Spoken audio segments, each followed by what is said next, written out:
2020 has taught me the power of patiently suffering.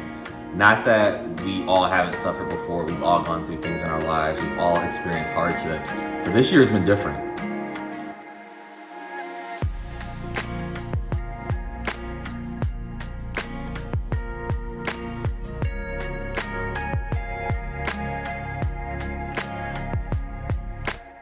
Know that we've never lived during a global pandemic before. On top of that, we are facing rampant unemployment. We're in the middle of a semi-recession. And then you have the fights for racial justice in the wake of the deaths of George Floyd and Breonna Taylor and so many others. It weighs on you. It's a lot at one time. It feels like a conflagration almost of all these really awful things. But I think this year has reinforced something that I really like from Matthew Henry's commentary. This one sentence: man's extremity is God's opportunity. When I think about what we've endured this year, it actually reminds me of the children of Israel during the time of exile. You know, they were in a foreign land. Depending on which exile we're talking about, there's the Assyrian exile, but then there's the Babylonian. This can apply to either one. They were deported from the only land, only home they knew.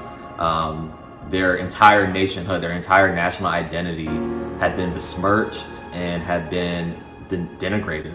And here they were, you know, away from the place that was essentially the center of their understanding and their relation to God.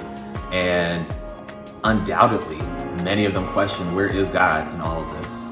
These people lamented, just like we've lamented this year.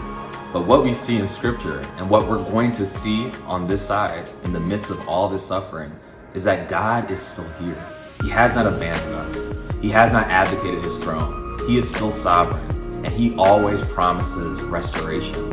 You know, Ezekiel saw a vision of the glory of the Lord returning to the temple. That's going to happen for us too. He hasn't left us behind. And I think this is really this year has just really reinforced for me personally just how close God is to us in the midst of hardship and suffering. So that is what 2020 has taught me: to be resilient, to continue to persevere, to continue to trust God, even when I don't necessarily feel him right here in the midst of the hardship. I know without a shadow of a doubt